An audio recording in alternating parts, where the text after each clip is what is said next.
તમે કઈ ગાલો પર ખસેડીને લઈ લેવો પૈસા વિયા જાવ પૈસા તો એ મંગાવીને તમે ખસેડાવી છો, થોડુંક દૂર કરી દો એને. નહીં તો એ તૂટી જશે.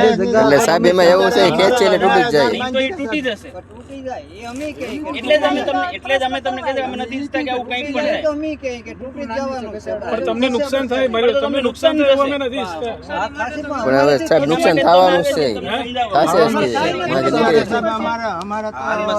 જ કે માગે નીકળે છે. બોરિંગ ચાલુ થઈ ગયું એનામાં માલ ઓછો પડે બરાબર. આ ઊંડી જતી તમે ડેજિંગ કરો કે ને એટલે બધું ઊંડું થઈ જાય. પછી આ તમે આ બધાને તો વ્યક્તિને કહો કે તમારા બહાર ખસેડી લો બરાબર. અમે ડ્રેજિંગ કરતા નથી બરોબર છે, અમે એ કઈશું કરતો નથી. તમે જે કહો છો કે તમે કરો છો એ કોઈ ઇશ્યુ નથી બરોબર ને. એટલે તમે એવું નહીં કહો બરોબર છે, તમે એવાનું નહીં રાખો બરોબર. બીજું એવું છે આની માટે જે પબ્લિક હિયરિંગ હતી એ પણ થઈ ગઈ છે, એન્વાયરમેન્ટલ ક્લિયરન્સ હતું એ પણ આવી ગયું છે બરોબર છે. તમને કોઈ એવું નથી કે તમે તમારી પ્રવૃત્તિ છે એ બંધ કરી દો કે આ તે કરી દો. તમારું જે ખાલી ઇસ્યુ છે એ ખાલી 10 કે 15 મીટરનો જ ઇસ્યુ છે. અહીંયાથી લઈને તમારે ખસેડીને દૂર કરવાનું છે. 15 મીટરમાં એવું કોઈ ફિશિંગમાં એવું નથી કે અહીંયા માછલી મળતી હોય તો 15 મીટર દૂર ન મળે.